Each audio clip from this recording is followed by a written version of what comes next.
ئەم کاتتان باش لە نەخۆشخانەی نیشتەرگەری میهرەبانی کچێکی تەمەن 10 ساڵیمان بینی کە بە سوپاسەوە لەلایەن پزیشکێکی پسپۆڕی نەشتەرگەری سنگوسیەکانەوە لە مووسڵەوە نێردرابوو بۆ لامان. ئێمە ئەو منداڵەمان کە بۆ لا نێردرابوو، منداڵەکە نزیکەی 7 مانگ بوو، چارەسەری سیلی وەردەگرت. ئەم چارەسەرە کە مودەتێکی زۆر بوو بۆ منداڵەکە بارگرانی بوو. دواتر گومانیان برکە گرێک لە سنگیدایە، ئەمە سیل نییە بەڵکو ئەمە لەوانەیە شێرپەنجە بێ، زەرعیان بۆ وەرگرت. دواتر لە زەرعەکە دەرکەوتکەوە ئەمەش شێرپەنجە نییە. اینجا کە ئێمە بڕیارماندا کە نەشتەرگەری بۆ بکەین هەروەکو لە ئەشعەکەدا دیارە بینین ئەمە تیشکی ملەوەنە یان ئەشعی مفراسە بۆ سیتیسکانە بۆ سنگی گیراوە. دەبینن کە گرەیەکی گەورە دەکەوێتە سەر لای چەپی سنگی بەشی سەرەوەی لۆبی چەپی سنگی دەکەوێتە سەر دڵی و شاخوێنبەری سیەکانی، هەروەکو لەمەش ڕادیارە ئەمە دڵیەتی دەکەوێتە سەر دڵی ئەم گرەیە. گومانیان بردووە کە شێرپەنجە بێ و هەروەها لەم بەشەشدا دیارە ئەم پارچە گرەیە. ئێمە دوایەوەی کە لە ڕێگەی نازوڕەوە بە کونێکی نزیکی 1 سانتیم و نیو لە ژێرباڵی ئەو کونەمان کە ئامێری پێشکەوتوو دەخینە ناو سنگی و لە جیاتی دەستەکانمان لە ناوە کار دەکات. لۆبی سیەکەمان لابردوو، گرێکەشمان لابردوو بۆ پشکنینی شانەزانیمان نار لەلایەن پزیشکی پسپۆڕی شانەزانیەوە. دوای نزیکی 7 ڕۆژ دەرکەوت کە ئەمە نەگرێ نە سیلە نە شێرپەنجەیە، بەڵکو ئەمە کیسی سیەکانە، بەڵام بەم جۆرە دەرکەوتووە. ئەمە حاڵەتێکی زۆر دەگمەنە.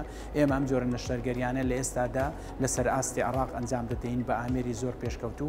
خۆشبەختانە کە نەشتەرگەریەکەمان تەواو بوو.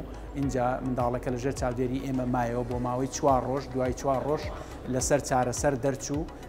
ئەم نەخۆشە تا ئێستاش لەژێر چاودێری ئێمەدایە، لەبەر ئەوەی کە ئەم پیسە ئاویە بۆی کرمێکەوە لەلایەن خواردنی سەوزەی نەشۆراوەوە بۆ نەخۆشەکە بۆ هاوڵاتیان دەگوازرێتەوە.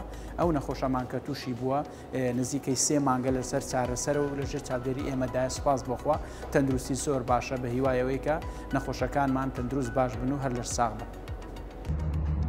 السلام عليكم، أنا أم المريضة استبرق جاية من الموصل.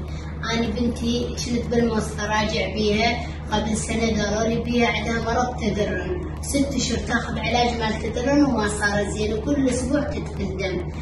قالوا لي احتمال زاد السرطان بيها. عرفت العلاجات كلها وجيت هنا على أربيل، جيت على دكتور روان قال لي خلي ناخذ لها خزعة من الرئة ونشوف شنو مرضها. خذ لها دكتور روان خزعة من الرئة وطلع عندها كيس مائي بالرئة، وسوى قبل شهرين سويت عملية عند الدكتور روان هنا، والحمد لله هذه بنتي طبيعية وبلعت في الدم ولا بيها أي مرض، وأنا الحمد لله هسه مرتاحة بفضل الله ودكتور روان، وبنتي رجعت طبيعية وعمليتها نجحت والحمد لله، وأشكر الدكتور روان وكادر المستشفى كله. كنت انخنق أدفل دم وسويت عملية وهسه ارتاحت وبفضل دكتور روان. بشكر كل الدكاترة أبن ساعدونا بالعملية، أشكرهم حيل حيل.